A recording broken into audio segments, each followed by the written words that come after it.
Nah, yang pertama kita punya nyiru. Nah, si nyiru ini kalau padanan dalam bahasa Indonesianya itu adalah nampan. Nampan bambu. Ya, bener ya? Benar. Oke, makasih. Nah, si nyiru ini fungsinya itu banyak banget. Yang pertama itu buat memisahkan beras dengan dengan beras yang serah. Kalian tahu serah? Serah itu kulit padi, jadi dipisahin itu fungsinya. Kemudian ini juga bisa dipakai ngejemur juga. Entah itu ngejemur makanan atau apalah, itu bisa dijemurnya di si nyiru ini. Kemudian yang kedua, kita ada punya ayakan. Nah, ayakan ini kata lainnya itu adalah sair. Nah, fungsi dari si ayakan ini itu buat nangkep ikan. Biasanya ikan yang kecil-kecil, boncenang ya, kalau bahasa Sundanya itu boncenang, ikan yang kecil-kecil di sawah itu bisa pakai ini. Atau ini juga bisa dipakai buat ngejemur.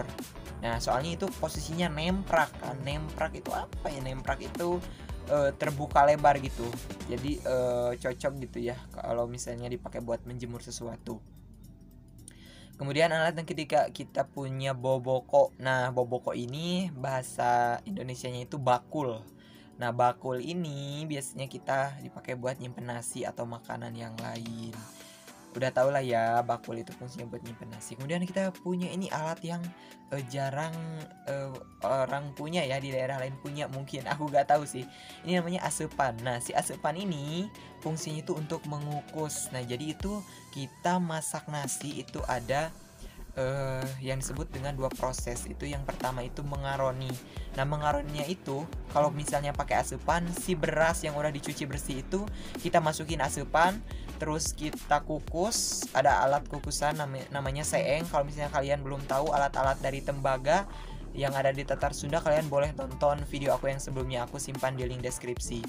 Nah, ini si asupan ini fungsinya untuk mengukus. Kemudian ketika udah timus, bahasa Sundanya timus itu ketika si berasnya itu sudah memutih karena sudah istilahnya itu seperempat matang, itu dia akan berwarna putih. Itu namanya timus. Nah, setelah timus nanti dia itu akan disiram pakai air. Nah, susu sudah disiram pakai air, kita aduk-aduk sampai dia meresap airnya. Airnya itu ada takarannya tersendiri, dan itu takarannya itu nggak bisa sembarangan. Kalau misalnya nasinya pengen pulen atau pengen lebih keras, itu ada takaran-takaran tersendiri. Kemudian dikukus lagi sampai matang. Itu caranya ya.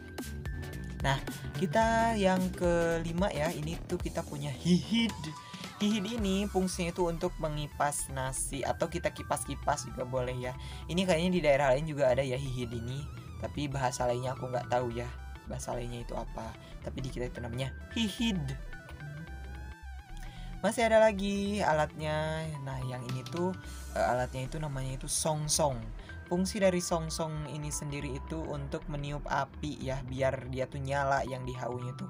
Itu caranya itu ditiup, nanti itu dia itu bakal hurung gitu, apinya itu bakal menyala gitu ketika ditiup sama songsong ini. Songsong ya, bukan songsong kapel ya. Kita masih punya lagi alatnya. Yang selanjutnya itu ada kita punya lodong. Nah, si lodong ini fungsinya itu untuk menampung air nira yang didapatkan oleh para petani nira gitu ya, petani gula atau pembuat gula, buat dijadiin gula. Dia itu ditampung dulu di sini. Nah, caranya supaya si air niranya itu enggak basi ketika didiemin selama 1 hari, kan itu didiemin ya, nunggu penuh kan itu didiemin ya kurang lebih 1 hari. Dia itu ada yang namanya itu raru. Raru itu semacam pengawet alami. Dia itu terbuat dari kulit manggis ataupun, tapi yang aku tahu raru itu terbuat dari kulit manggis ya. Kulit manggisnya itu biasanya dikecembungin aja gitu, jadi nggak basi. Itu wah, aku salut banget sih sama orang-orang dulu ya yang tahu gitu kalau kulit manggis itu biar nggak basi gitu si air gulanya. Wah, mantap. Kemudian kita balik lagi ke anyaman ya. Kita punya alat yang selanjutnya itu kita punya cecempeh. Nah, cecempeh itu sama seperti kayak nyiru, tapi bentuknya itu kecil kayak ayakan. Nah, si cecempeh ini tuh bisa dibilang nyirunya mini lah gitulah ya, mini nyiru mini. Fungsinya itu tuh buat wadah-wadah bumbu biasanya. Nah, itu cecempeh. Kemudian kita juga punya alat yang selanjutnya itu ada bebesek. Nah, bebesek ini itu memang kayaknya terpengaruh dari budaya orang wetan kayaknya. Tapi ini tuh biasanya dulu-dulu, zaman dulu-dulu itu lazim dipakai sebagai bungkus makanan ketika pulang dari hajatan. Bebesek. Nah, itu dia alat-alat yang terbuat dari bambu yang lazim digunakan oleh masyarakat Sunda. Buat kalian nih yang mau nambahin, boleh banget di kolom komentar karena aku yakin videonya kurang lengkap dan hanya netizen yang bisa melengkapinya. Berisik ya record jam segini.